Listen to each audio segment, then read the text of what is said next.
Bonjour à tous. Comme vous l'aurez constaté, je fais toujours des annonces dans l'onglet communauté de YouTube avant de lancer un nouveau sujet. Ça me permet d'informer mon audience du programme à venir et aussi de recueillir quelques commentaires qui me permettront d'affiner ou d'ajouter des informations avant la publication de la dite vidéo ou du podcast en question. Et pour annoncer ce sujet, voici le petit texte que j'ai écrit.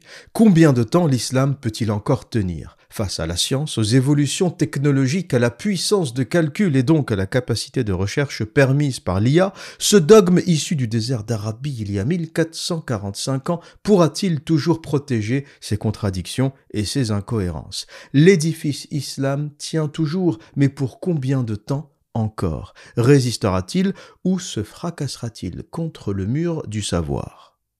Et une autre question que l'on pourrait poser est la suivante. Assistons-nous à une perte d'influence de cette religion malgré la forte natalité des régions où l'islam est la religion dominante ? Car il faut se rendre à l'évidence, il y a peu de personnes qui se convertissent à l'islam. C'est assez anecdotique. Et la croissance de l'islam n'est due en réalité qu'à la croissance démographique. On peut dire que être musulman, c'est être né dans une famille musulmane. Et si ce n'est pas le cas, tu n'as quasiment aucune chance d'être sensible à ce dogme. Et c'est pour ça que les presque 2 milliards de musulmans sont pour la plupart des musulmans culturels qui ne parlent pas, ne comprennent pas et ne lisent pas l'arabe, et sont donc insensibles à la poésie ou au style du Coran, et plus grave, qui ne savent pas ce qui est réellement écrit. 99% des musulmans, donc, ne connaissent pas les textes et sont surpris lorsqu'ils les découvrent. Et c'est justement ce qui est en train de changer. Avant, lire et vérifier les textes était compliqué. Il fallait avoir une mosquée à proximité de chez soi, une bibliothèque islamique. Un imam pouvait dire tout ce qu'il voulait sans que personne ne puisse vérifier. Aujourd'hui, on a l'intégralité du Coran, du tafsir, des hadiths en ligne sur Internet. Rechercher une information ne vous prendra pas plus de 30 secondes. Et c'est bien ça qui est en train de changer. Tout le monde peut vérifier. Tout le monde.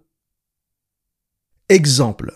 Un imam vous dit, vous savez les fameux imams des plateaux télé, l'islam, c'est la religion de la paix. Tu peux lui poser la question suivante. Que penser de la sourate At-Taouba, verset 5, qui nous dit après que les mois sacrés expirent, tuez les associateurs où que vous les trouviez, capturez-les, assiégez-les et guettez-les dans toute embuscade.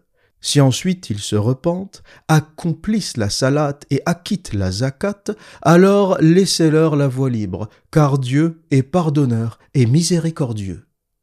Et en général, quand vous donnez cet extrait à un musulman, il vous dira « T'as pas compris le contexte, c'est dans le contexte de guerre, de toute façon t'es pas musulman, tu peux pas comprendre, de toute façon tu ne parles pas l'arabe, tu peux pas comprendre. » Et tout ça, je vous le dis, c'est des conneries. Pourquoi ? C'est une réponse à laquelle je suis souvent confronté, que ce soit sur Internet, dans la vie réelle. On me dit souvent « Mais de toute façon, t'as pas compris le contexte, c'est vraiment dans l'Arabie médiévale, il y a 1400 ans, c'est plus applicable. » Non. Ça ne marche pas comme ça. Le Coran, c'est pas moi qui le traduis ou qui l'explique, et ce n'est pas toi, et ce n'est pas ton imam. Pourquoi ?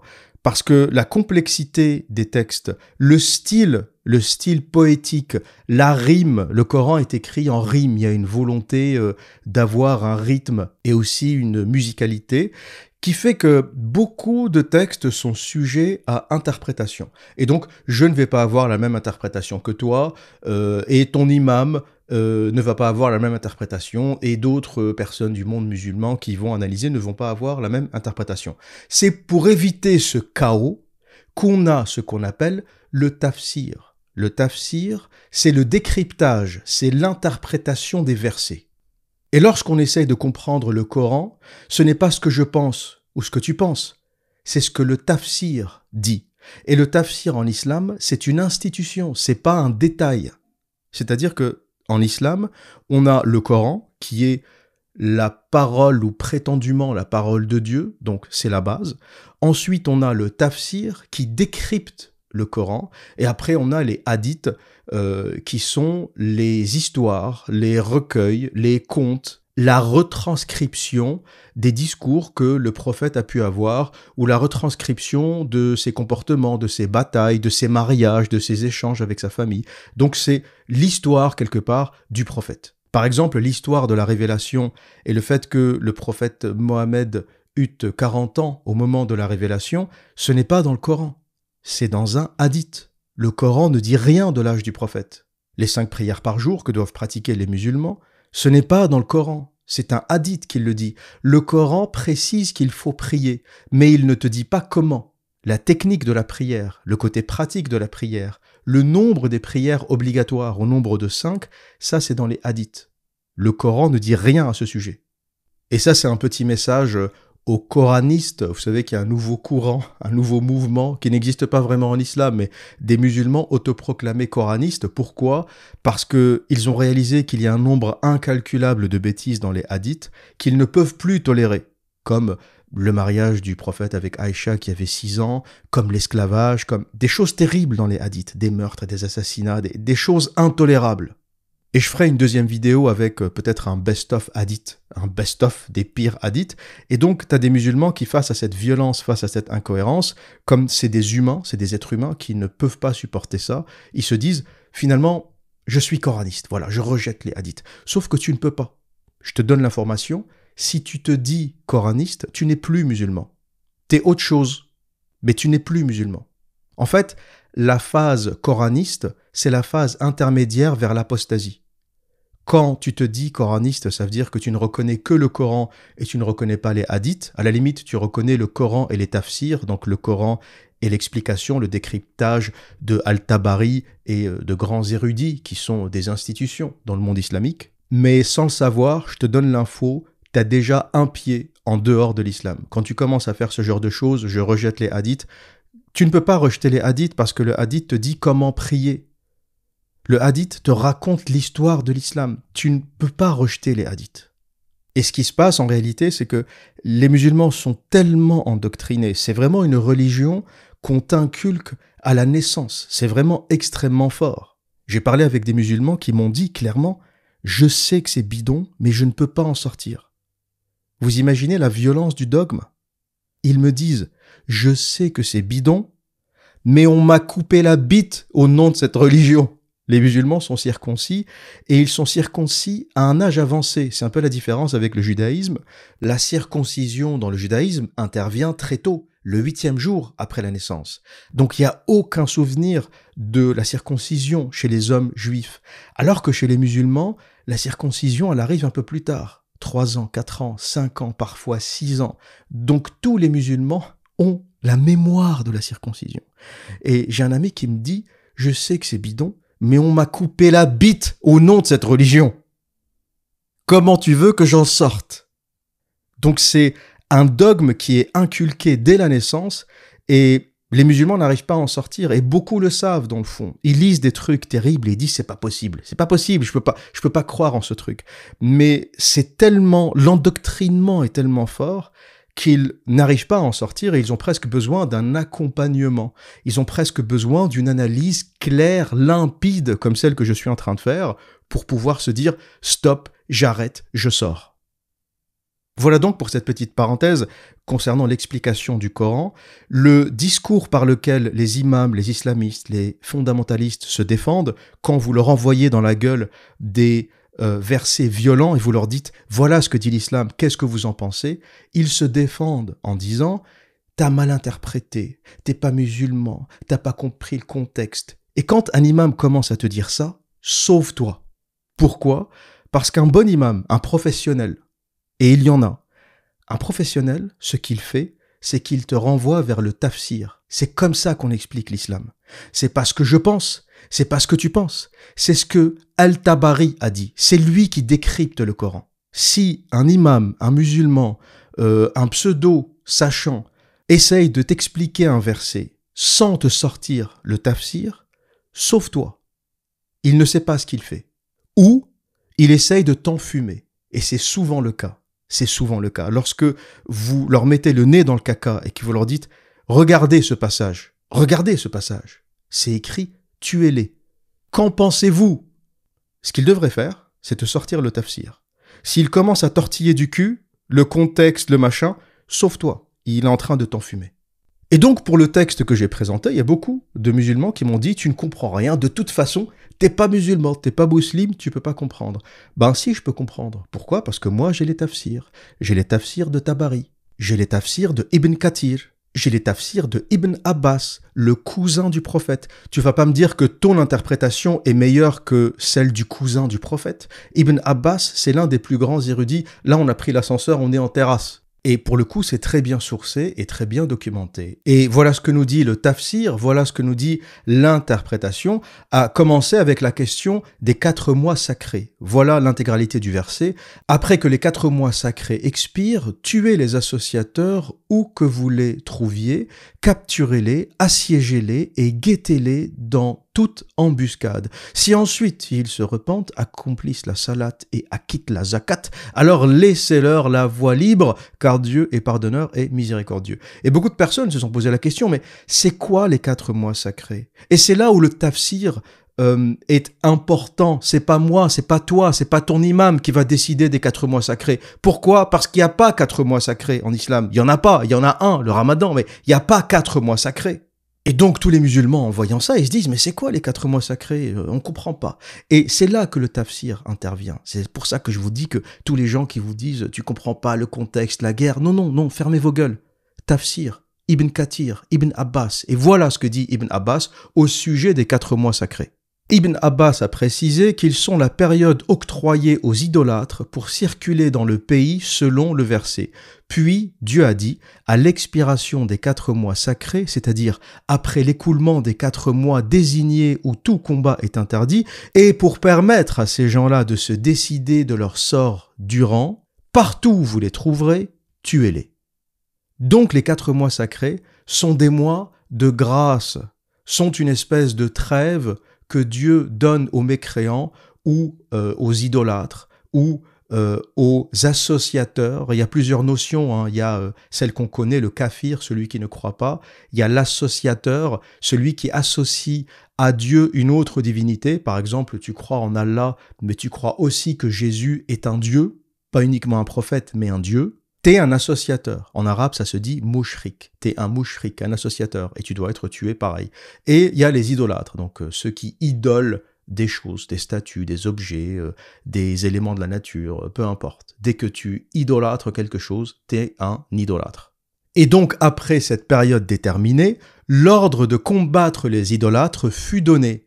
Combattez les idolâtres partout où vous les trouverez, sans distinction entre un pays et un autre. Toutefois, il y a une exception qui est la maison sacrée. Selon ce verset, ne les combattez pas dans l'oratoire sacré, à moins qu'ils ne vous y attaquent. Pour résumer, quand le musulman arrive dans une terre où les gens ne sont pas musulmans, au début, tu leur donnes une trêve de 4 mois, tu les laisses réfléchir, et ensuite, tu les massacres. Sauf devant l'oratoire sacré. Alors, je sais pas, je suis pas rentré dans le détail. L'oratoire sacré, c'est un endroit qui doit se trouver ou à la Mecque ou à Médine, l'un des coins que fréquentait le prophète. Mais en tout cas, à cet endroit X, tu ne peux pas les combattre, sauf s'ils te combattent. Et là, tu peux les tuer. Je continue donc ma lecture de ce tafsir. Une fois ces polythéistes soumis en traduisant cette soumission par des pratiques religieuses imposées, s'ils observent la prière et paient la dîme, laissez-les en paix. Allah est miséricordieux et clément. Voilà comment on doit les traiter, une façon qu'a adopté Abu Bakr après le départ du prophète, à l'égard de ceux qui ont refusé de payer la zakat en se basant sur ce verset qui interdit leur combat jusqu'à leur conversion et l'acquittement de leurs obligations cultuelles. C'est clair, c'est limpide, il n'y a pas d'ambiguïté, et c'est ça que j'aime avec le tafsir, c'est que ça n'essaye pas d'enjoliver les choses, ça les raconte telles quelles. S'il y a une chose à retenir de l'islam, il y a beaucoup de choses magiques auxquelles je ne crois pas et auxquelles vous ne devriez pas non plus. Par contre, s'il y a une chose qui n'est pas magique et qui est intéressante en islam, c'est la rigueur du tafsir. Les choses sont rapportées telles quelles. Il y a même aujourd'hui des traducteurs contemporains qui ont peur de traduire le Coran tel quel. Ils ont peur. Par exemple, ils traduisent les mots tuez-les par combattez-les. Ils ont peur. Pourtant, le mot tuer en arabe est clair. Qatilu hum. Qatilu hum. Tuez-les. Tu ne peux pas traduire ça par combattez-les. Le qital, c'est le combat à mort. Mais beaucoup de traducteurs n'osent pas utiliser le mot mort ou les phrases du type tuez-les parce qu'ils ont peur de traduire ces paroles de violence. Alors que le tafsir traduit les choses telles qu'elles sont. La rigueur est incroyable, il n'y a pas volonté de faire bien ou d'enjoliver. Ibn Kathir a même repris les versets sataniques du prophète. J'en ferai une vidéo, je vous parlerai des origines païennes de l'islam. Et il y a un sujet, c'est peut-être l'un des plus tabous, c'est pas le seul, mais c'est l'un des plus tabous en islam, la question des versets sataniques. Le prophète a prononcé des versets, puis il les a effacés, il est revenu sur ce qu'il a dit, et il a inventé une histoire bidon du type « c'est le diable qui me les a communiqués ». Mais en réalité, c'était plus une affaire politique pour essayer d'amadouer les habitants de Quraïch en faisant croire qu'il avait admis leurs idoles païennes.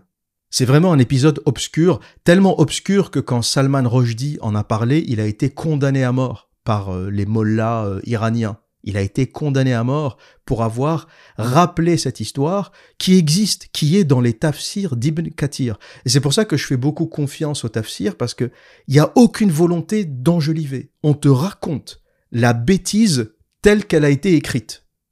Et le tafsir explique aussi dans quel contexte on peut avoir la vie sauve. Donc en gros, selon cette sourate At-Tawbah, verset 5, il faut tuer tous les idolâtres, sauf s'ils observent la prière et paient la dîme. Donc tu payes l'impôt islamique et tu fais la prière. Et là, on ne te tue pas, on ne t'égorge pas. Et vous savez qui applique ce verset? Vous savez qui applique ce verset coranique? Daesh. Daesh aujourd'hui est un État. Il y a à peu près 10 millions de personnes qui habitent sur le territoire de Daesh et c'est un État c'est un État informel qui n'est pas reconnu par aucune institution. Mais il est à cheval entre la Syrie et l'Irak et il collecte l'impôt. Et la structure de l'impôt de Daesh est basée sur la charia, est basée sur ce verset. Tu payes la dîme quand tu vis sous autorité musulmane et tu fais la prière. Si tu fais ça, il y a des chances qu'on ne t'égorge pas. Et en gros, quand Daesh arrive quelque part, il y a une trêve de 4 mois qui est instaurée, donc on ne tue personne pendant 4 mois. Au bout des 4 mois, on commence à égorger tous ceux qui refusent de payer l'impôt.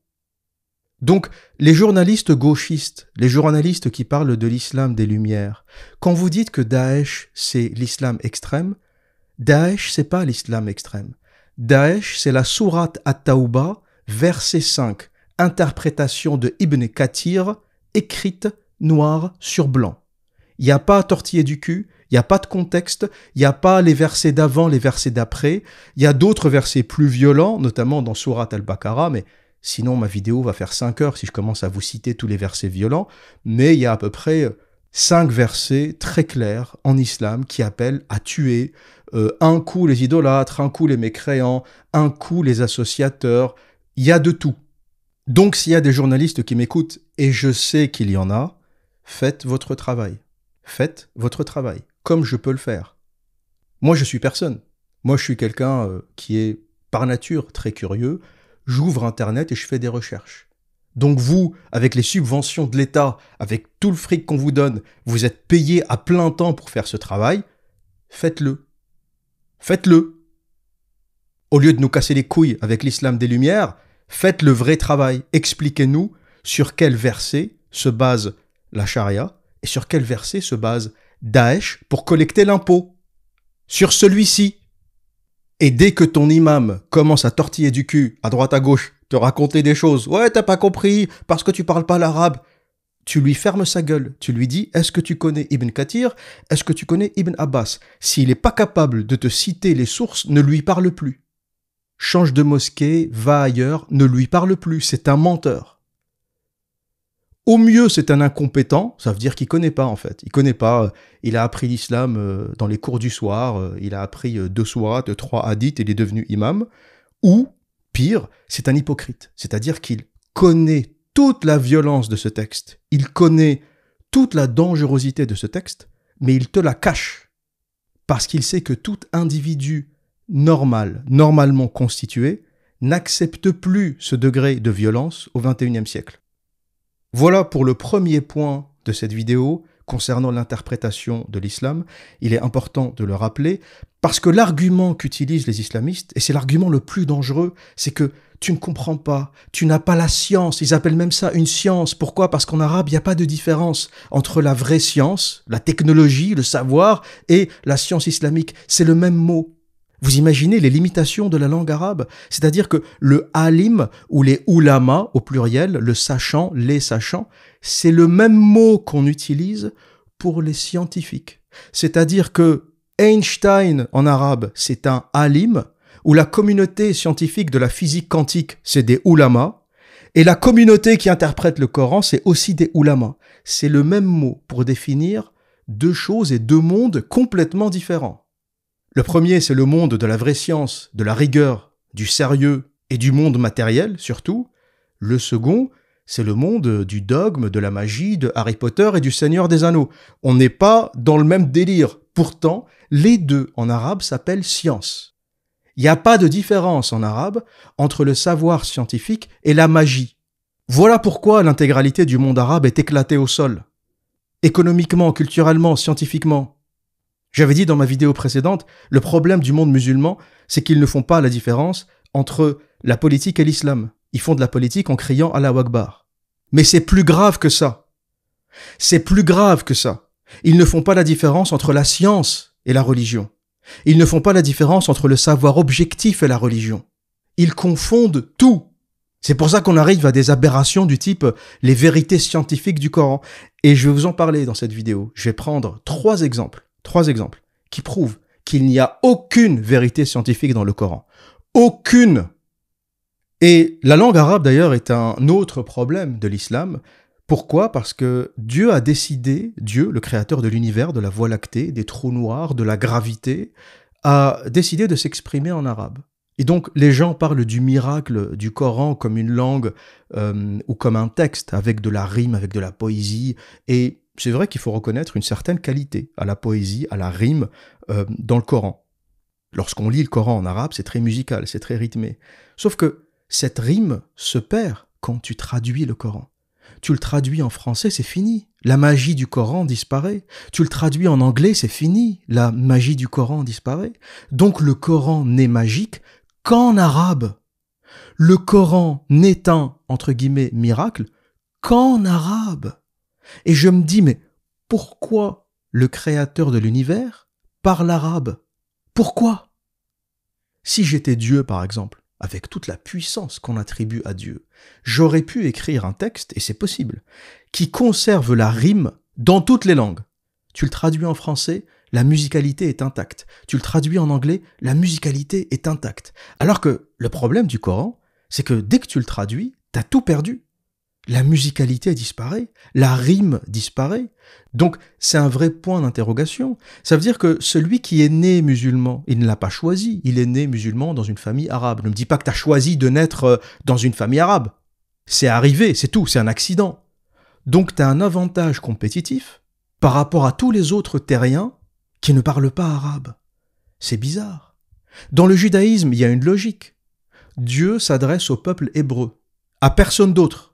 Quand tu dis à un juif, mais pourquoi la Torah n'a pas été écrite dans d'autres langues à l'origine, ben un juif va te répondre, ça s'adresse au peuple élu.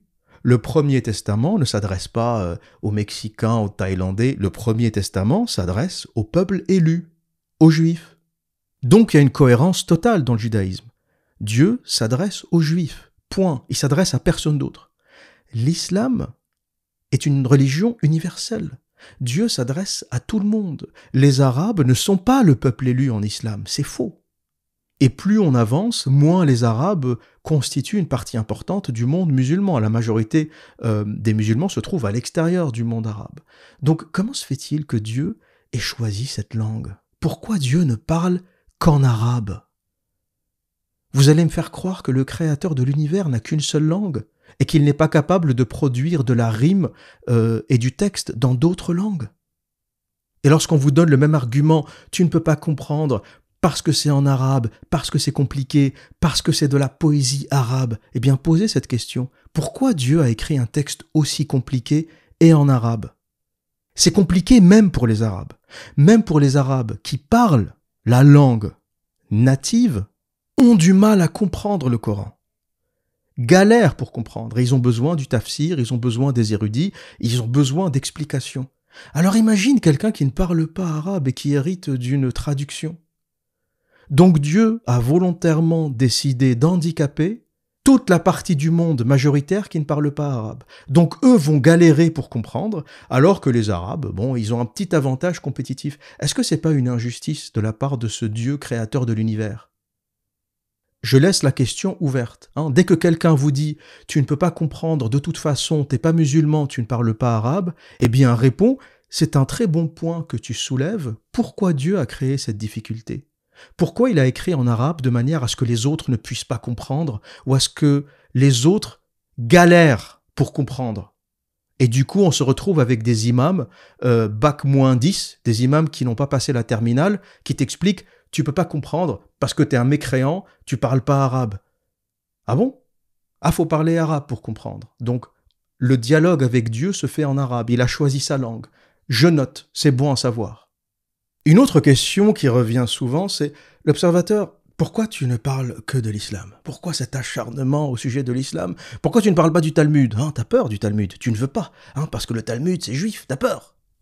Alors, on va tenter de répondre à cette question de manière objective, parce que c'est vrai que c'est un sujet qui revient beaucoup, et en général, quand vous mettez le nez dans le caca aux gens qui croient à cette religion, quand vous leur montrez, vous leur mettez sous le nez des textes, des sourates, des hadiths qui appellent au meurtre, qui appellent à la pédophilie, qui appellent à l'esclavage, en général, ils ne répondent jamais. Ils vous disent regarde la Torah, regarde la Bible aussi, il y a des choses dedans. Ils vous envoient vers les évangiles, regarde les évangiles, les Injil, il y a quelque chose dedans. Et jamais ils ne répondent. Ils font diversion systématiquement. Vous ne verrez jamais quelqu'un vous répondre clairement au sujet d'un texte sur la pédophilie, par exemple. Qu'est-ce que t'en penses? Donne-moi une réponse, bon sang de bon sang. Ils font toujours une déviation vers la Torah, etc. Je vais vous donner une première réponse qui est religieuse, et ensuite je vais vous donner une deuxième réponse qui, elle, n'a rien de religieux, mais c'est la plus importante. La première, c'est que, selon l'islam, selon votre religion, les autres religions sont corrompues. Vous le dites vous-même. Vous dites que l'islam, c'est la dernière religion, c'est celle qui conclut toutes les autres. Le prophète de l'islam, c'est Khatim al-Anbiya, c'est celui qui conclut tous les prophètes. Et donc le Coran, c'est la synthèse vraie de tous les savoirs précédents. Et vous dites surtout que c'est le seul livre qui n'a pas été corrompu. Tous les autres sont corrompus par l'homme. La Torah, le Talmud, les évangiles, ils ont tous été modifiés par la main de l'homme. Donc, on ne peut pas avoir confiance en ces livres, ils sont corrompus. Et donc, toi, ami musulman, qui me dis que tous les livres sont corrompus, je suis d'accord. C'est pour cette raison qu'on ne s'intéresse qu'au seul livre qui n'a pas été corrompu, le Coran. Voilà pourquoi on ne s'intéresse dorénavant et on ne s'intéressera qu'au Coran, parce que selon vous, selon votre propre dogme, et je vais vous lire une petite sourate, comme ça j'aurais pas fait de la recherche pour rien. En langue originale sous-titrée, soyons fous, on est à Hollywood là, si on fait de la science-fiction, autant aller jusqu'au bout. Je vais vous lire en phonétique. Inna nahnu anzalna dikra, wa inna lahu lahafidun. C'est intéressant, nahnu, c'est le même mot en hébreu et en arabe, ça veut dire nous. Et ce verset dit, c'est nous qui avons fait descendre le Coran, et c'est nous qui en sommes gardiens. Et là, nous, c'est Dieu qui parle. Je ne sais pas pourquoi il parle au pluriel. Dans le Coran, Dieu parle beaucoup au pluriel. Je ne sais pas pourquoi. Ils sont combien dans l'équipe? J'en sais rien. Peut-être qu'il inclut aussi les anges, l'ange Gabriel qui a fait le taf, etc. Mais c'est souvent au pluriel. Donc, c'est ça qui protège le Coran. C'est cet unique verset. Et c'est en ça que croient tous les musulmans de la terre. Parce qu'il y a écrit dans le Coran que c'est un livre protégé par Dieu. Donc, Tout le monde croit qu'il est protégé par Dieu, tu vois. Si J.K. Rowling avait fini Harry Potter avec nous qui avons fait descendre Harry Potter et c'est nous qui en sommes gardiens, peut-être que tout le monde finirait par croire qu'Harry Potter est un livre divin. Et d'ailleurs, c'est très bien joué de la part de Zaïd, celui qui a compilé le Coran, ça aussi je vous en parlerai, c'est une longue histoire. C'est très bien joué d'avoir glissé ce verset, parce que pour le coup, ça donne un pouvoir incroyable au Coran. Et donc, voilà pourquoi je ne m'intéresse qu'au Coran. Et je dis aux musulmans qui me sortent des extraits du Talmud pour me dire « Regarde l'Observateur, le Talmud, c'est violent !» Mais j'ai envie de te dire « Je sais, mais tu le dis toi-même. En bon musulman, tu dis qu'il ne faut pas lire le Talmud parce que c'est un livre corrompu par les hommes.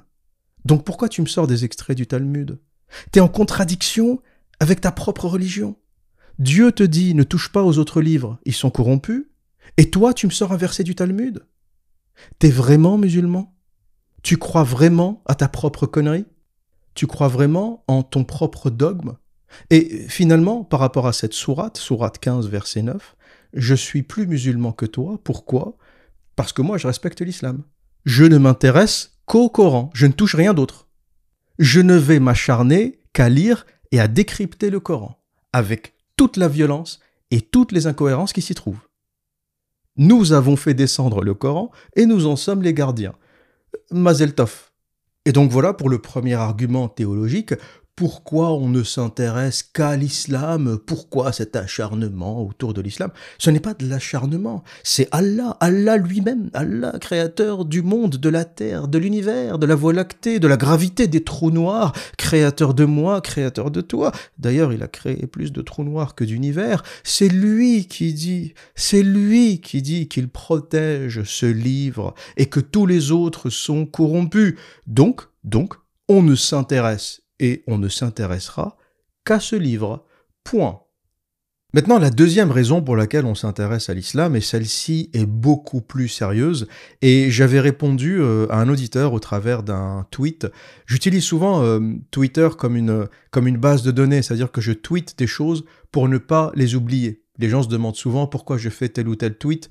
En fait, je m'en fous de la réaction des gens ou ce qu'ils vont dire ou comment l'audience va réagir au tweet. Je l'utilise pour stocker les informations. Par exemple, je vais trouver un article qui m'intéresse, je vais le tweeter. Mais le but premier du tweet, c'est pas de le partager ou qu'il soit liké ou retweeté. Le but premier, c'est de le stocker pour moi-même et pouvoir le ressortir quand j'en aurai besoin. Et du coup, quand j'ai préparé cette vidéo, je suis allé consulter tous mes tweets sur le sujet de l'islam et c'est ma base de données quelque part. Et j'avais tweeté la chose suivante: je dois répondre à cet argument bidon. L'Observateur, tu ne parles jamais du Talmud, hein? Tu as peur, hein? Réponse: depuis 2001. Nombre d'attentats terroristes au nom du Talmud, 0. Nombre d'attentats terroristes au nom de l'islam, 31 221. Et je cite une source allemande, un journal allemand qui évalue le nombre d'attentats islamistes dans le monde depuis 2001 au nombre de 31 221. Le journal rappelle que paradoxalement, la plus grande partie des victimes de ces attentats sont des musulmans. C'est aussi la particularité du terrorisme islamique, ou la particularité du terrorisme dans le monde musulman, c'est que c'est des musulmans qui tuent d'autres musulmans. Et là, j'ouvre la parenthèse suivante. Pourquoi des musulmans tuent d'autres musulmans? Parce que, d'accord, il y a peut-être des textes violents dans l'islam, mais c'est jamais des musulmans contre des musulmans, c'est souvent contre des mécréants ou pour tenter de convertir des mécréants.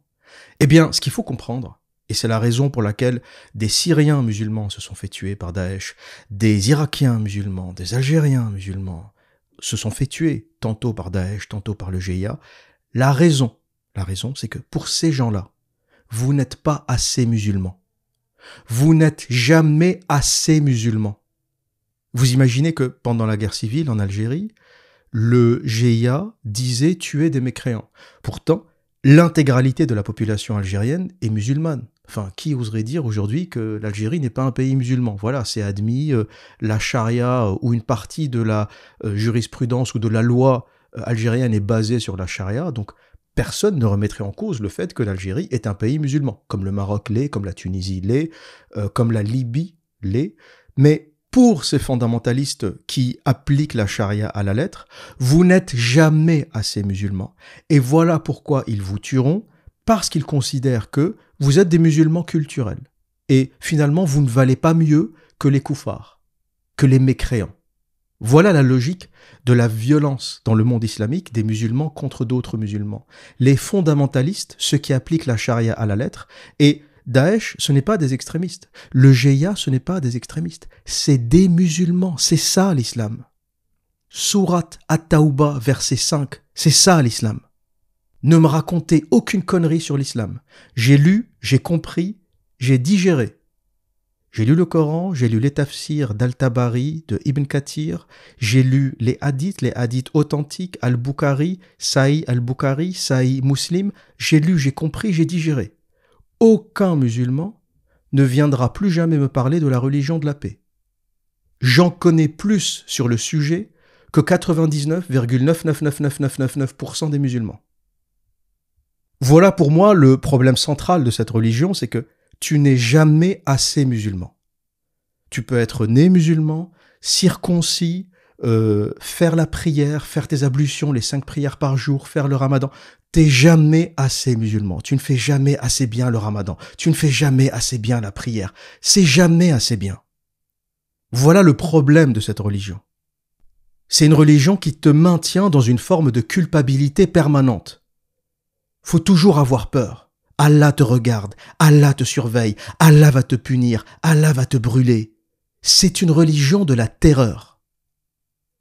Le logiciel de l'islam, et ça faut le comprendre, que vous soyez musulman, pas musulman, converti, que vous ayez prévu de vous convertir, ce qu'il faut comprendre, c'est que l'islam et Allah, ce n'est pas un Dieu qui est basé sur l'amour.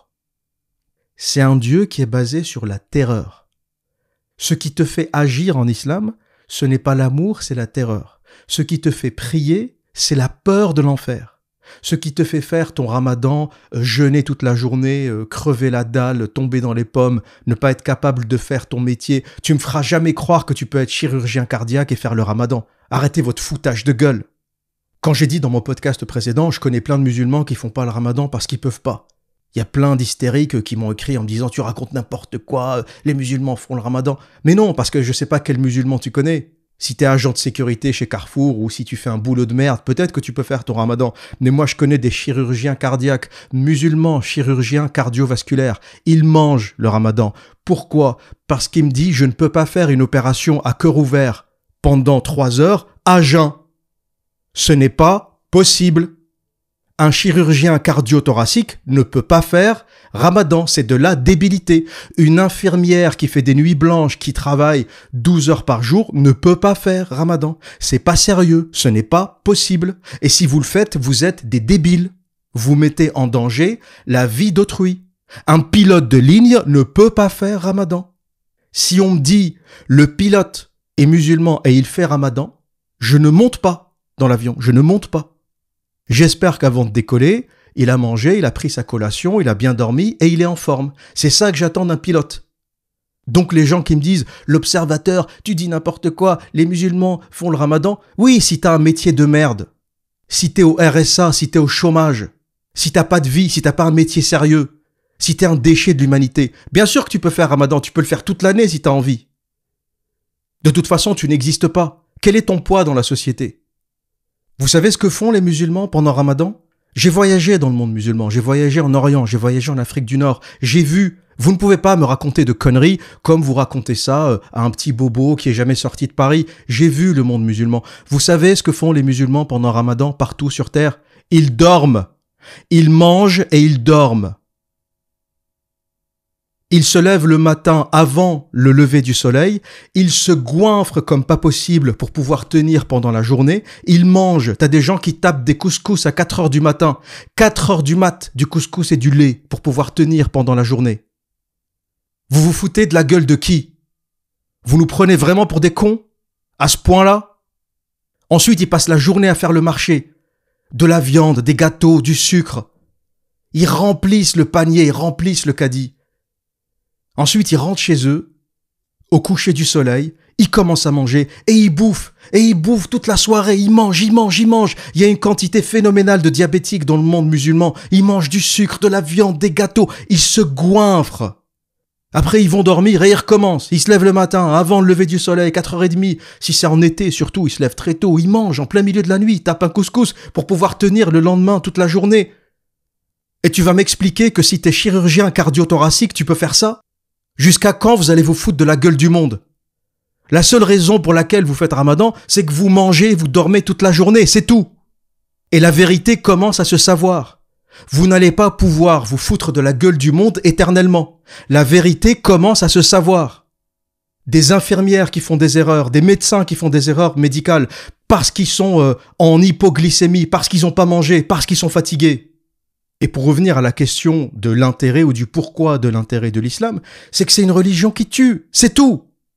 31 221 attentats. Et bien sûr, il y a toujours l'argument qui revient, c'est les Américains, c'est les Juifs, c'est les sionistes, c'est Israël. Tu vas me faire croire que 31 221 attentats, c'est l'Amérique? Un auditeur m'a dit, l'Observateur, t'as fait une vidéo sur le 11 septembre, tu sais très bien que tout ça c'est manipulé. Mais tu crois que les 31 000 attentats sont du niveau du 11 septembre? Le 11 septembre, on le sait, c'est géopolitique. Ça a été la porte de l'Amérique sur le Moyen-Orient. On le sait, ça y est, c'est plié, c'est digéré, on a compris. C'est un secret de polichinelle, on le sait. La petite fiole de Colin Powell qui a menti, qui nous a fait croire qu'il y avait des armes de destruction massive en Irak alors qu'il n'y avait rien. Un crime contre l'humanité, on a tué 1 million d'Irakiens. On le sait, c'est dramatique, c'est une catastrophe, mais c'est géopolitique. Tu vas pas me faire croire que le prof qui s'est fait égorger, c'est les États-Unis. Tu vas pas me faire croire que le Bataclan, c'est de la géopolitique. Des gens qui sont allés voir un spectacle et qui ont fini mitraillés, ça a profité à qui? C'est quoi le degré de géopolitique dans un truc aussi gratuit, aussi méchant et aussi violent? Le prof qui se fait égorger, c'est quoi le projet géopolitique là-dedans? Lorsqu'on veut savoir si un attentat est géopolitique ou politique, faut se poser la question à qui profite le crime. Oui, le 11 septembre, ça a été la porte du Moyen-Orient pour les États-Unis. Ça a été leur carte blanche pour faire ce qu'ils veulent. On le sait. Mais le Bataclan, à qui profite le crime?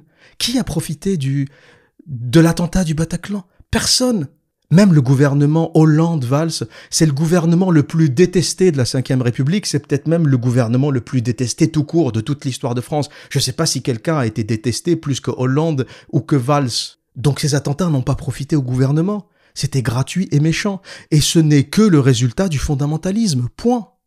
Et la raison pour laquelle on s'intéresse à l'islam, c'est que les gens qui ont commis ces 31 220 attentats les 20 dernières années, se sont revendiqués de l'islam. C'est la seule raison. Arrêtez d'invoquer l'islamophobie, arrêtez d'invoquer l'acharnement. Il n'y a pas d'autre raison. Si demain, il y avait 30 000 attentats au nom du Talmud, on s'intéressera au Talmud. S'il y avait 31 000 attentats au nom de Harry Potter, ou au nom du Seigneur des Anneaux, ou au nom du zoroastrianisme, on s'intéressera à ces religions. Pourquoi? Parce que on se posera la même question. Qu'est-ce qui fait que les gens qui lisent ces livres commettent des massacres? Mais ce n'est ni les Zoroastriens, ni les fans de J.K. Rowling et de Harry Potter, ni les fans de Tolkien et du Seigneur des Anneaux qui commettent ces attentats. C'est des musulmans qui ont eu un jour le Coran entre les mains, ou qui ont été endoctrinés sans avoir lu le Coran. On leur a dit, voilà ce que dit telle et telle sourate, voilà ce que dit tel et tel hadith, ils ont foncé tête baissée. Donc, à tous ceux qui m'envoient des extraits du Talmud en me disant « Regarde l'Observateur, dans le Talmud, il y a écrit que les non-juifs n'ont pas d'âme. Regarde, il est écrit que les non-juifs sont des porcs. Il est écrit qu'il faut tuer les non-juifs. » Mais la différence, cher ami, la différence, c'est que personne n'agit au nom du Talmud. J'ai des amis juifs, j'ai eu des copines juives, j'ai même failli avoir un enfant avec une femme juive. Je vais pas rentrer dans le détail. Tu penses vraiment qu'elle croyait que je n'avais pas d'âme? Tu penses vraiment qu'elle pensait que j'étais un porc?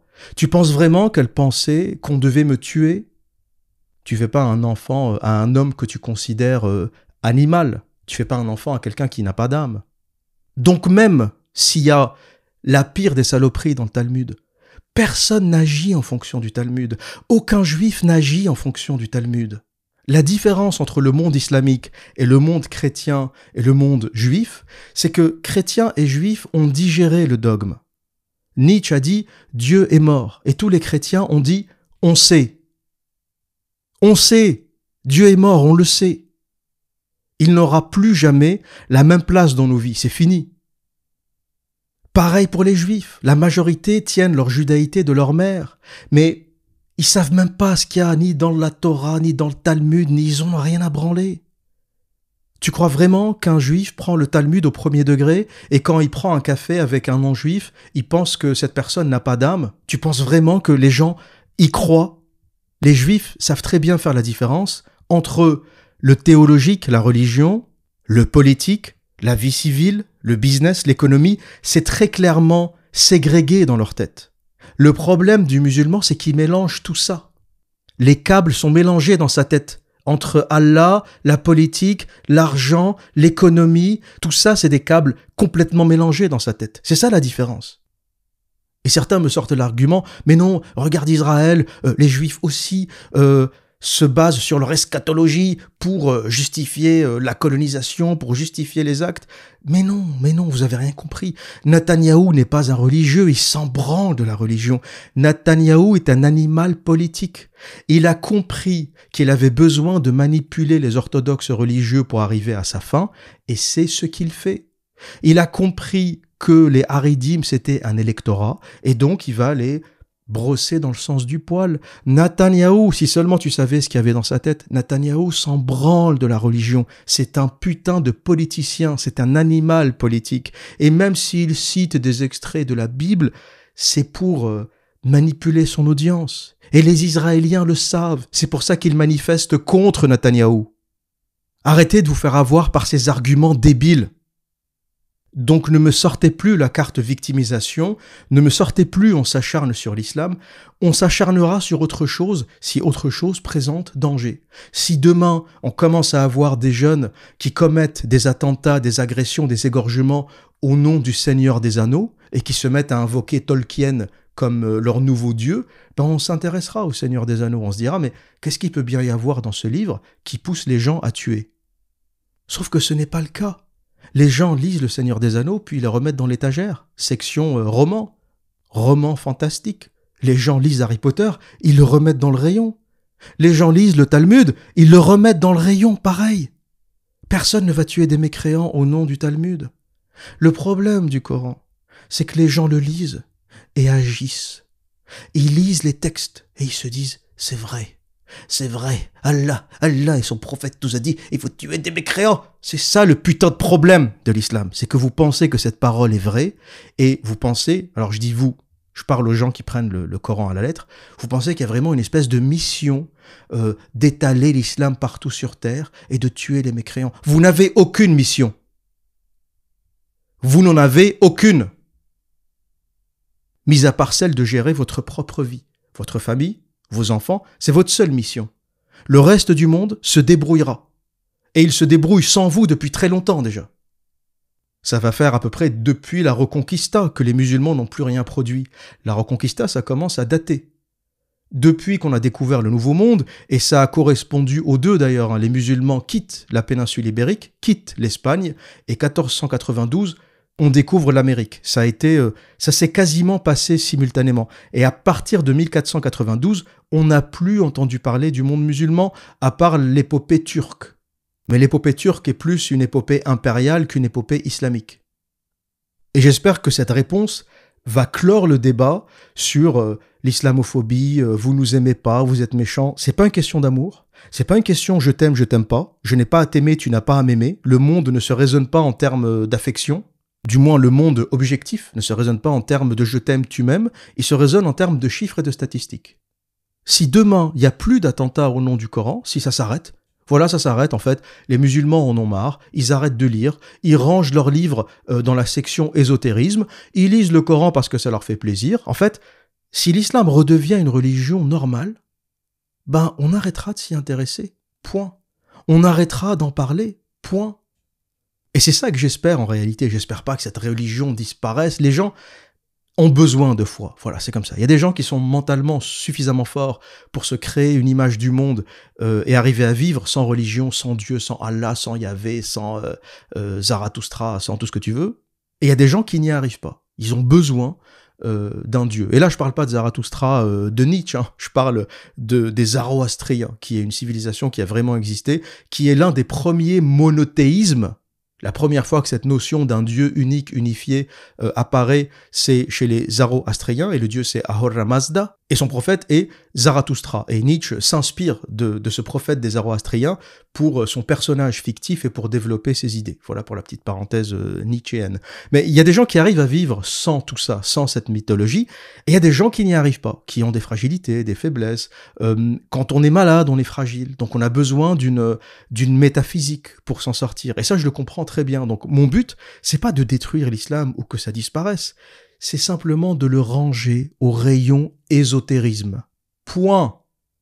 Tu vas à la Fnac, rayon ésotérisme, à gauche t'as les livres fantasy, hein, Harry Potter, le Seigneur des Anneaux, à droite t'as l'ésotérisme, le Talmud, le Coran, les gens lisent, s'éduquent, apprennent, et puis voilà quoi, sans plus. Faut que ça revienne dans les bibliothèques.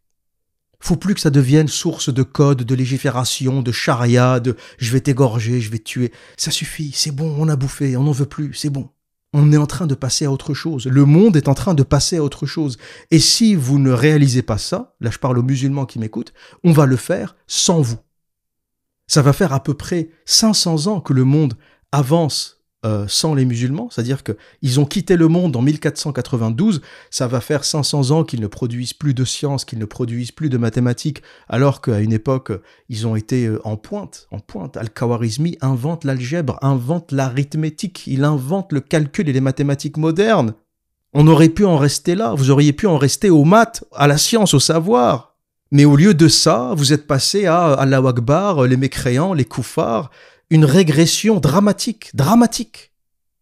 Et la question aujourd'hui, c'est où vous vous intéressez aux problèmes de l'islam, où vous ouvrez les livres et les textes avec nous. Et là, je parle aux musulmans qui m'écoutent. Et je sais qu'il y a de tout dans mon audience, beaucoup de musulmans, certains de culture musulmane, certains pratiquants light, ils y croient un peu mais pas trop, certains extrémistes, hein, je sais que j'ai des extrémistes dans mon audience et je les vois répondre à mes tweets, donc je sais que j'ai de tout dans mon audience, et c'est ça le message que je vous lance. Ou vous faites le travail avec nous. Vous dites, oui, il y a un problème. 31 221 attentats, c'est pas normal. En 20 ans, c'est pas normal. Et on est d'accord pour ouvrir les textes, ouvrir les livres et voir ce qu'il y a dedans. Et éventuellement abroger s'il le faut. Si Allah a dit de la merde, on abroge. Ou vous considérez que ce dogme ne peut pas être changé, et il ne doit pas bouger, et il est sacré, à ce moment-là, on va faire le travail sans vous. On va démonter ce dogme sans vous. On va le terminer logiquement, méticuleusement, systématiquement et sans vous. C'est les deux seules options que vous avez. 1, vous faites partie de cette révolution. Vous mettez le nez avec nous dans le caca et vous essayez de comprendre ce qui marche pas. Deuxième option, vous continuez à faire l'autruche. Vous mettez la tête dans le sable avec « oui, mais non, je sais pas l'interprétation, peut-être qu'il avait raison, peut-être pas. Oui, le prophète a niqué une petite fille de 9 ans, mais c'était avant. Les filles avant, à 9 ans, elles faisaient 1m80. Tu te fous de la gueule du monde? Aïcha, 9 ans, elle faisait 1m80? Ça, c'est un vrai argument chez les musulmans. Ils vous disent « oui, le prophète a épousé Aïcha à 6 ans, il l'a pénétrée à 9 ans, mais avant, les femmes étaient plus grandes. Tu te fous de la gueule du monde? Une petite fille de 6 ans, dans le désert d'Arabie, il y a 1400 ans, était plus grande et plus costaud qu'une femme d'aujourd'hui? C'est toujours la même question qui se pose avec vous. Jusqu'à quand vous allez vous foutre de la gueule du monde? Jusqu'à quand vous allez insulter notre intelligence?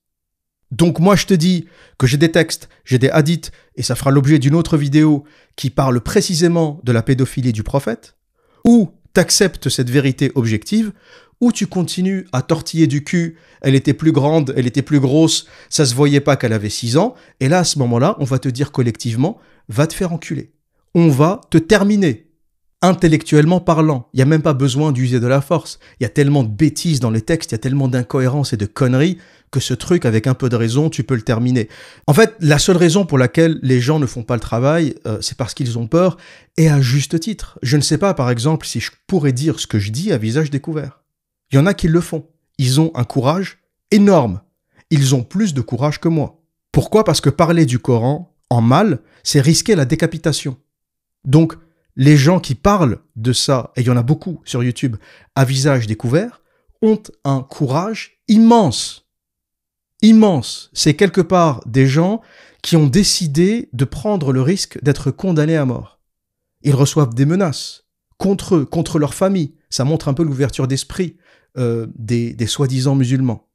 On les insulte, on les moque, on les traite de diables, d'homosexuels, de pervertis, de koufars, de fous. Quand tu critiques l'islam à visage découvert, c'est quasiment une condamnation à mort à laquelle tu t'exposes. Voilà pourquoi l'islam tient encore. Il tient par la violence. Il ne tient pas par l'intelligence. Il ne tient pas par la puissance du texte. Si le texte était fort en lui-même, il n'y aurait pas besoin de le défendre. Allah le défendrait. Mais le texte est faible. Il est plein d'erreurs, de contradictions. Et ça me fait une très bonne transition pour parler justement de l'une des contradictions. Il y en a plein. Je pourrais faire une vidéo de 3 heures, même plus, avec un best-of des sourates et des hadiths éclatés au sol. Mais on va en prendre un. Voilà. Les vérités scientifiques du Coran. Vous savez que la divinité du Coran est en partie basée sur les vérités scientifiques qu'on y trouve. Et tout musulman qui se respecte vous dira, dans le Coran, on parle de la course du soleil dans l'univers. Dans le Coran, on parle de l'apex. Dans le Coran, on parle de la terre. Dans le Coran, on dit que la terre est ronde. Dans le Coran, on parle des 2 eaux qui ne se touchent pas. 2 mers qui ne se touchent pas. Et la raison pour laquelle ces croyances perdurent, c'est que personne ne lit. C'est que les musulmans répètent ces conneries de génération en génération, et personne n'a pris le temps d'ouvrir les textes et d'ouvrir le livre. Et voilà ce que nous allons faire aujourd'hui. On va commencer par le soleil. Que dit le Coran du soleil? À partir de là, si vous avez une foi très forte en l'islam et vous voulez la garder, partez. Arrêtez ce podcast, vous mettez stop, regardez-vous un Netflix, regardez un imam qui parle sur Internet. À partir de là, c'est le moment de démissionner. Je te préviens, je préfère te prévenir, spoiler alerte. Si t'es musulman, que t'as une foi très forte et que t'as peur qu'elle soit égratignée, pars. Ne te fais pas violence, pars. Arrête cette vidéo, je t'en conjure, arrête cette vidéo et va te mettre la Risala. Voilà, tu mets l'histoire, la Risala, le film du prophète, là, le film de l'islam. Tu mets la Risala et tu regardes, ça va te détendre. Que dit le Coran au sujet du soleil? Sourate numéro 36, verset 38. Et le soleil court vers un gîte qui lui est assigné. Telle est la détermination du Tout-Puissant, de l'Omniscient. Il y a une deuxième traduction qui nous dit « Le soleil se couche dans un lieu spécifique selon la conception du Tout-Puissant, de l'Omniscient. » Et la deuxième traduction est plus juste en fait. En arabe, il est dit à un endroit spécifique. Il n'est pas dit à un endroit du type un gîte, une maison. Il est dit à un endroit spécifique. Donc voilà ce que dit le Coran au sujet du soleil. Pour le moment, vous serez d'accord, on n'est pas dans le scientifique. Le soleil se couche dans un lieu spécifique selon la conception du Tout-Puissant, de l'Omniscient. Mais heureusement, Dieu fait bien les choses. Allah fait bien les choses. Il y a un deuxième verset. On va lire le verset. Qu'est-ce qu'il nous dit? Sourate 18, verset 86. Et quand il eut atteint le couchant, il trouva que le soleil se couchait dans une source boueuse, et auprès d'elle, il trouva une peuplade. Nous dîmes, ô Zulkarnain, ou tu les châties, ou tu uses de bienveillance à leur égard.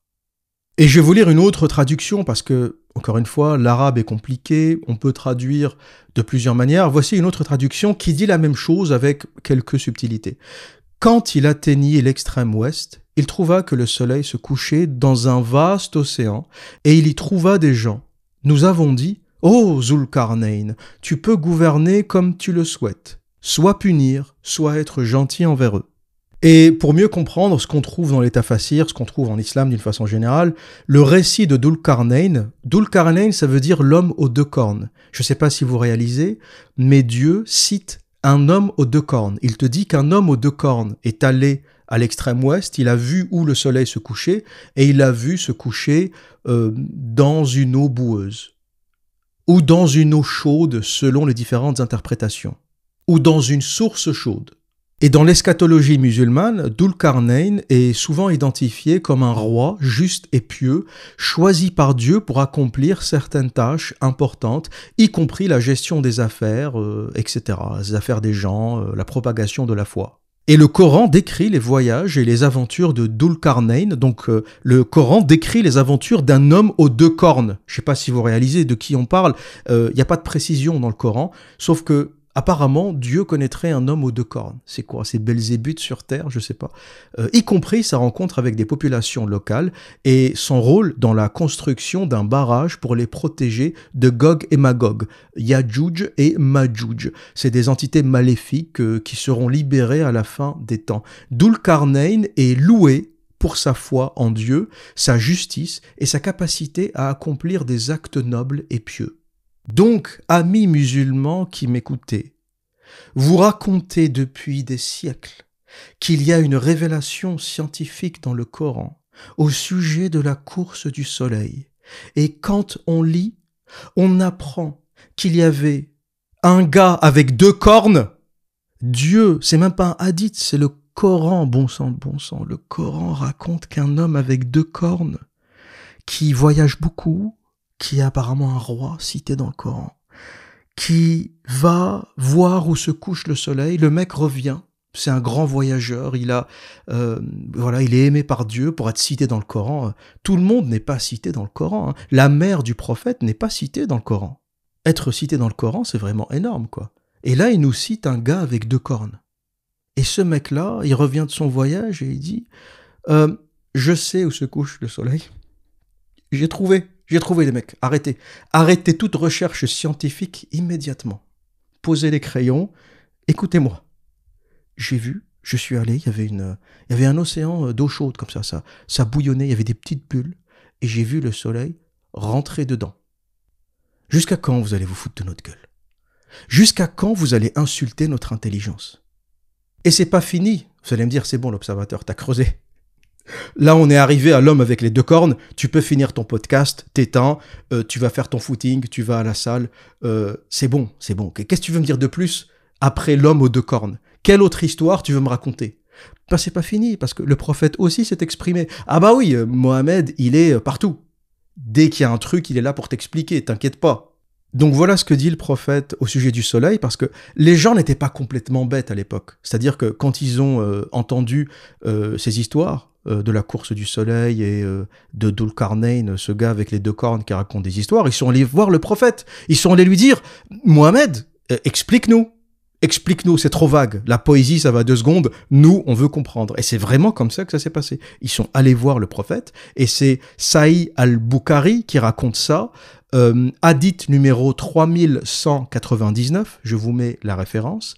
Voilà ce que dit le prophète. Quand les gens de l'époque, dotés de raison, les habitants sont allés le voir et lui ont dit « Cher prophète, on a reçu ta révélation, on a bien compris, il y a 2 versets qui parlent de la course du soleil, mais on n'a pas très bien capté là. Et encore moins l'histoire du gars avec les 2 cornes, là tu nous as perdus. » Et voilà ce que dit Sahih al-Bukhari, c'est un hadith authentique, c'est-à-dire un hadith vrai ou un hadith solide.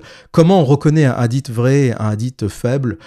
C'est le consensus, c'est-à-dire que plus le nombre de personnes qui l'ont rapporté est nombreux et important, plus il est solide. Si une personne a dit « j'ai vu le prophète entrer aux toilettes avec le pied gauche et sortir avec le pied droit », bon, c'est un hadith faible. S'il y a 10 personnes qui disent « j'ai vu le prophète entrer aux toilettes avec le pied gauche et sortir avec le pied droit », c'est que c'est un hadith solide. Il y a un grand consensus là-dessus. Et au passage, c'est un vrai hadith. Il y a des hadiths qui t'expliquent comment faut rentrer aux toilettes et comment faut sortir. Quand je vous dis que l'islam est une religion précise, je ne dis pas n'importe quoi. Donc il y a de tout, les hadiths, il y en a 7000, il y a tout, comment te nettoyer les dents, comment te laver, c'est incroyable.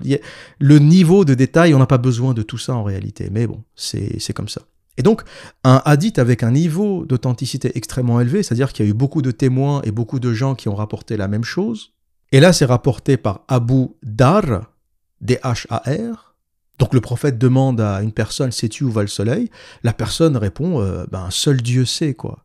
Et le prophète répond « il va », c'est-à-dire il voyage, « jusqu'à ce qu'il se prosterne sous le trône de Dieu. et demande la permission de se lever à nouveau, et il lui est accordé cette permission. Puis, il viendra un moment où il sera sur le point de se prosterner, mais sa prosternation ne sera pas acceptée. Il demandera la permission de poursuivre son cours, mais celle-ci ne lui sera pas accordée. Au contraire, il lui sera ordonné de retourner d'où il est venu, et ainsi il se lèvera à l'ouest, et ceci est l'interprétation du verset d'Allah. Et le soleil court vers un gîte où il est assigné. Donc les gens ne comprennent pas ce verset de « le soleil court à un endroit qui lui est assigné ». Ils vont voir le prophète, Mohamed, toc toc toc, bonjour, arrête de faire ce que tu es en train de faire, lâche Aïcha, laisse-la tranquille, viens, j'ai une question. Explique-moi ce verset. Le prophète dit, en fait le soleil quand il disparaît, quand tu le vois comme ça se coucher, il va sous le trône de Dieu. Pourquoi ? Parce qu'il pensait certainement que la terre était plate. Donc il va sous la terre, et sous la terre, il y a le trône de Dieu. Donc il descend comme ça, il va sous le trône de Dieu. Et le soleil parle à Dieu. Normal, c'est la base. Est-ce que je peux me lever ? Et Dieu, il lui dit ok. Normalement, tous les jours, il lui dit ok. Puis il se lève.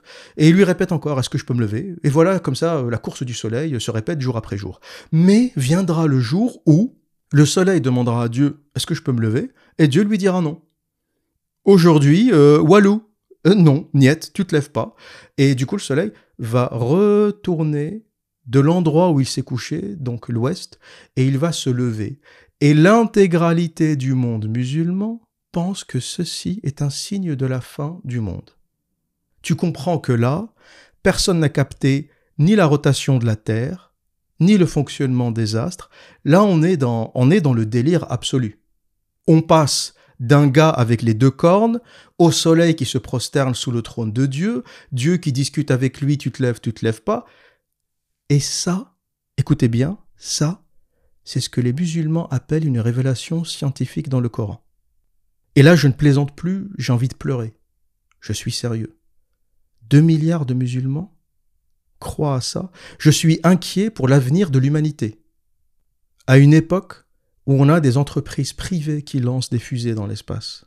C'est même plus les États maintenant, c'est des privés.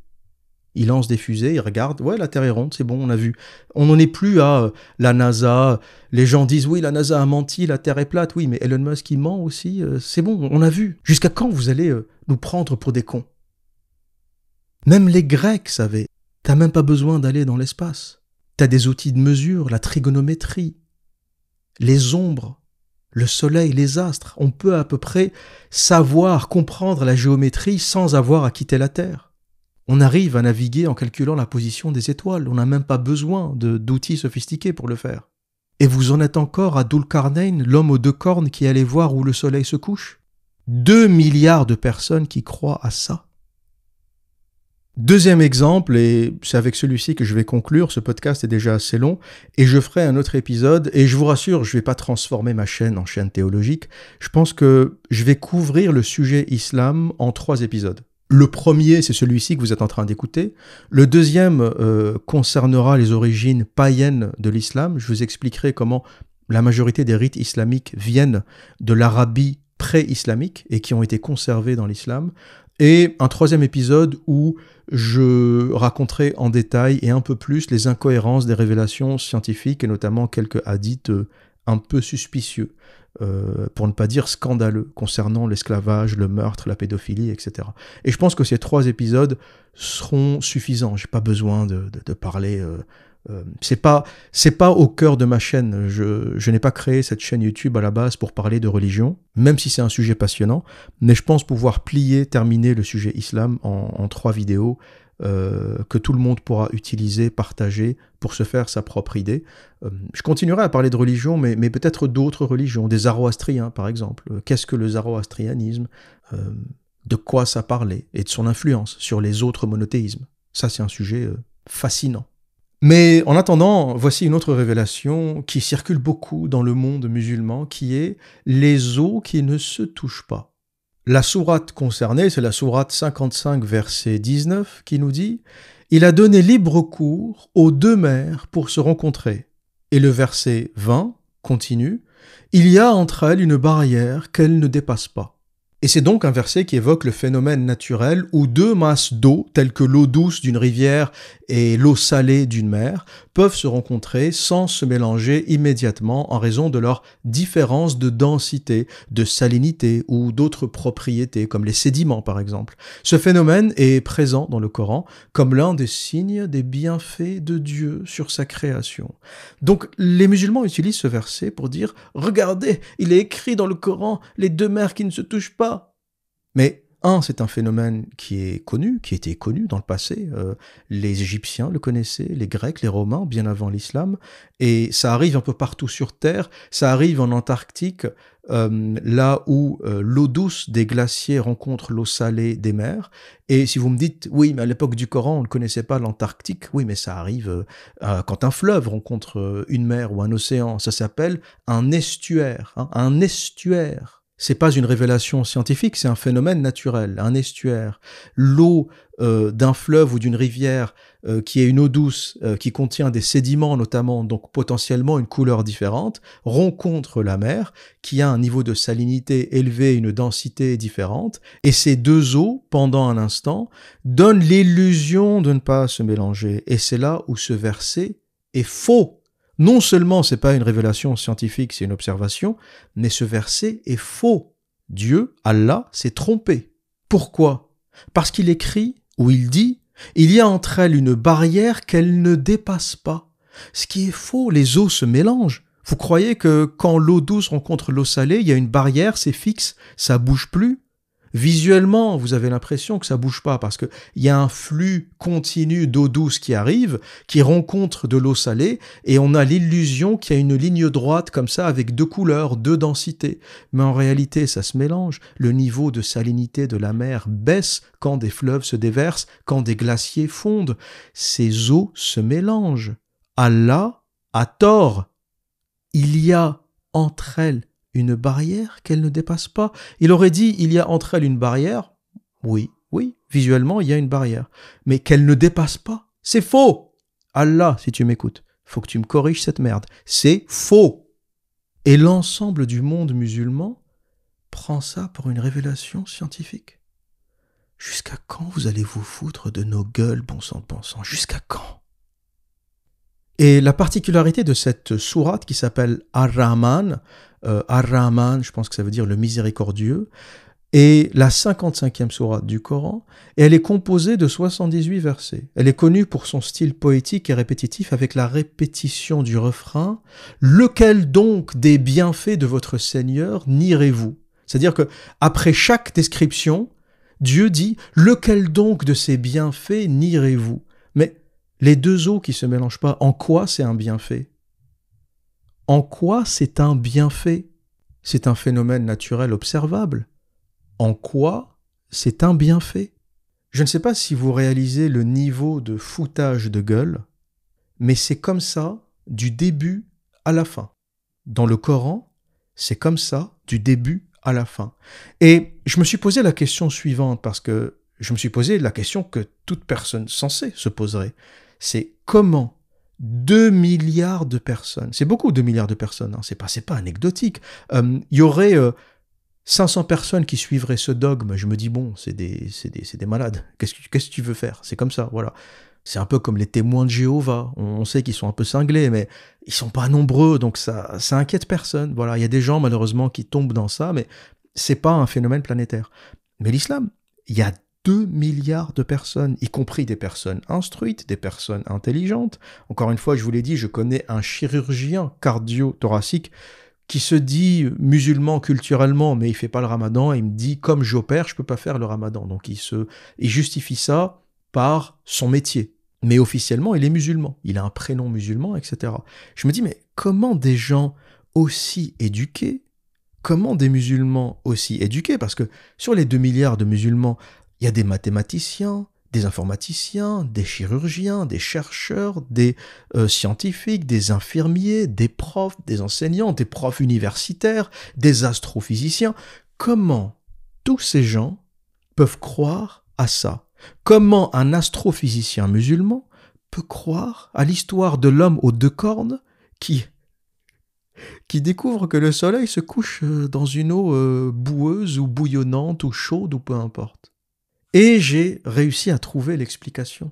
Je sais, ça y est, je sais, si vous aviez le doute, tous ceux qui me disent, l'observateur, mais comment t'expliques ces 2 milliards de musulmans? Tu dis que c'est aberrant, tu dis qu'il n'y a pas de vérité scientifique, tu dis que c'est un ramassis de mensonges et d'inexactitudes.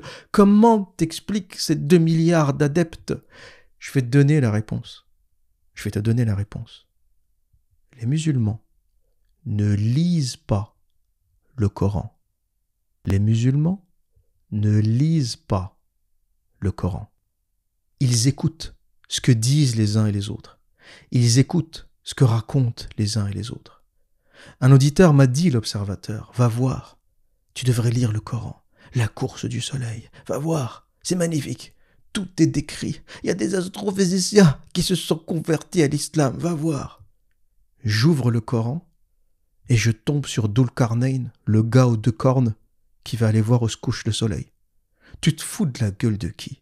Et je suis sûr qu'il avait dit ça sans savoir que j'allais lire, ou je suis sûr qu'il avait dit ça sans savoir tout court.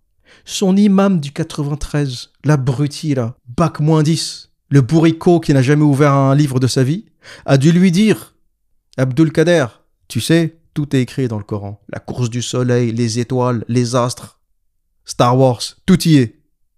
Amélie Poulain, tout !» Et lui, il est venu me le répéter, comme le bon bourricot qu'il est. Il arrive comme ça, l'observateur, tu devrais lire le Coran.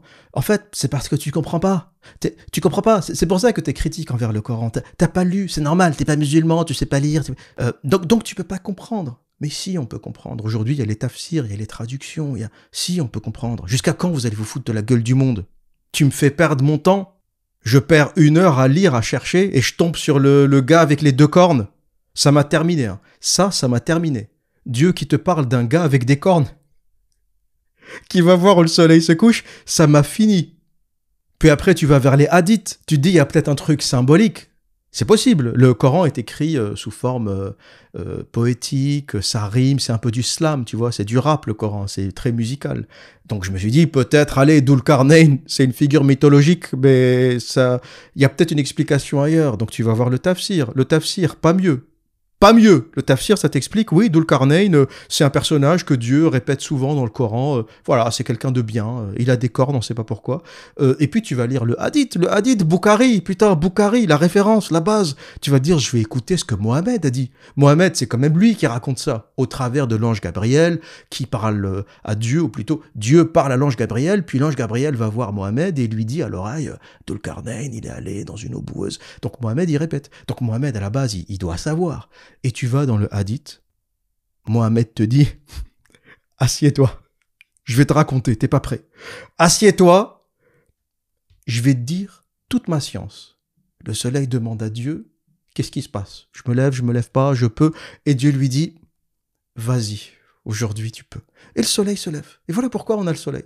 Et ensuite, il refait pareil le lendemain matin. Et il demande à Dieu, je peux me lever? On ne sait pas quel matin. Le matin du Japon, heure de Paris, heure de Tokyo, heure de New York, on ne sait pas. En tout cas, il se lève, c'est ce qui est sûr.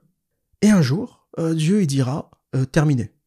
Terminé, tu te lèves plus, et déjà tu vas te lever par l'ouest, là. Tu reviens d'où t'es venu. Il n'y a pas la révolution de la Terre, on n'est pas à ce niveau-là, hein, faut arrêter de déconner. On n'est pas dans ce détail. On doit être dans un schéma de Terre plate, où la Terre a été faite comme un tapis. C'est ce que dit Allah. On a fait la terre comme un tapis. Et le soleil, il passe sous le tapis, puis il se lève, puis il repasse sous le tapis. Et à la fin des temps, Allah, il va lui dire non. Aujourd'hui, j'ai mes règles, je sais pas. Aujourd'hui, tu te lèves pas. Déjà, tu te lèves de l'ouest. Et tous les musulmans pensent que ce jour-là, ça sera un signe de la fin des temps. Tout le monde est convaincu. Voilà donc pour les quelques révélations scientifiques du Coran. Je sais que c'est dur à écouter. Je sais qu'il y a des musulmans qui m'écoutent et c'est dur. C'est dur. Vous allez passer par des étapes de dissonance cognitive. Vous allez vous détester. Vous allez détester vos parents. Vous allez détester toutes ces conneries qu'on vous a racontées. Et il faudra vous trouver d'autres croyances. Et moi, je suis convaincu que ce qui est difficile, c'est pas de détruire une religion, c'est de donner aux gens une autre croyance. Et je comprends pourquoi les gens croient, je comprends pourquoi ils sont religieux. Beaucoup de gens vous disent comme argument, mais s'il n'y a pas ça, il y a quoi? Ils sont désespérés quand ils arrivent au bout du bout, que tu leur as prouvé, que tu leur as montré que c'est un ramassis de bêtises. Quand tu leur as prouvé ça, ils sont par terre et ils se disent « Mais s'il n'y a pas Allah, il y a quoi ? S'il n'y a pas Dieu, il y a quoi ? Je fais comment ? Ça fait 40 ans que je crois à ces conneries, je fais comment ? On m'a coupé la bite au nom de ces conneries. On m'a coupé le sgeg. » Et ça, c'est un auditeur qui m'a dit ça. Je le salue, il se reconnaîtra. C'est un auditeur qui m'écoute depuis Constantine. J'ai une audience en Afrique du Nord phénoménale.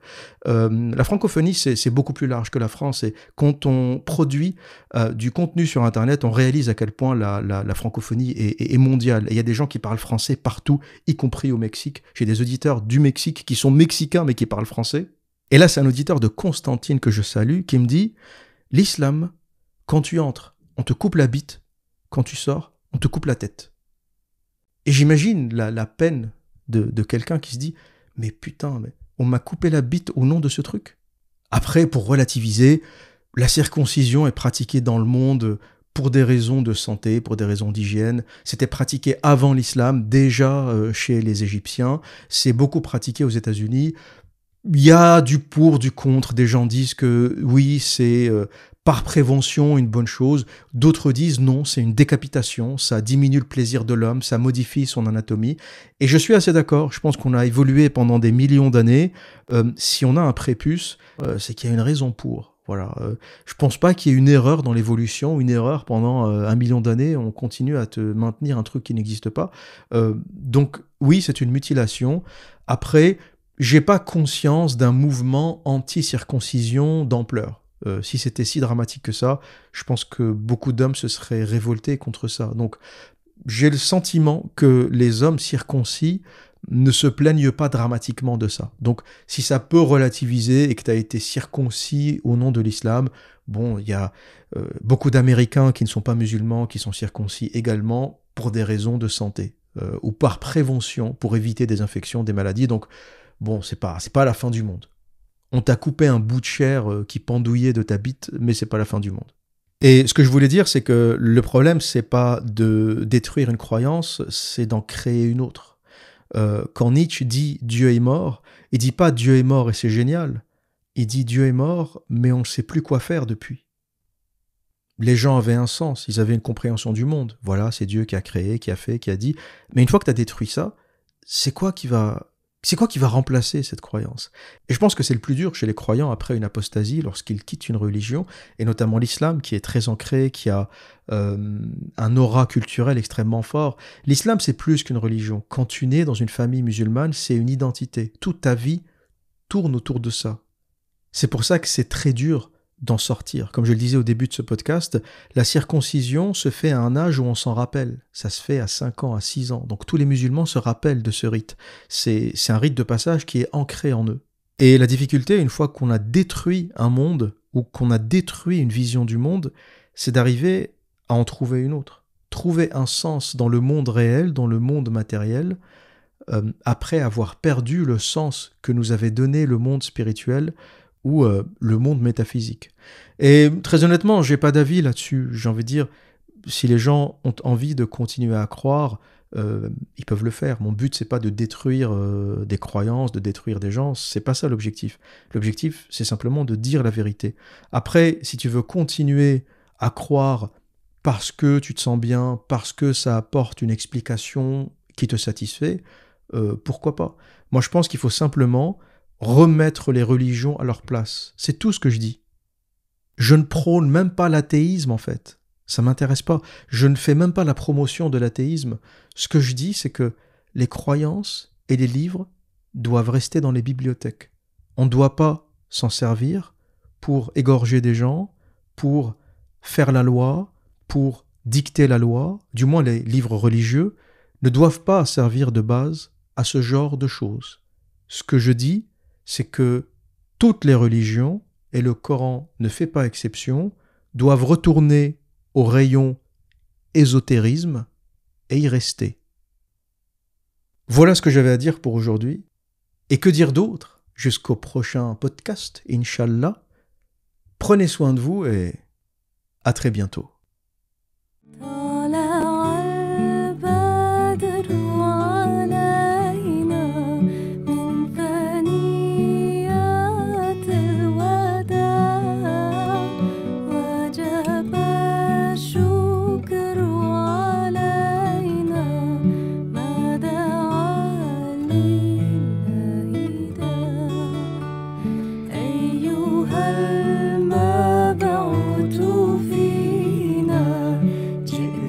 be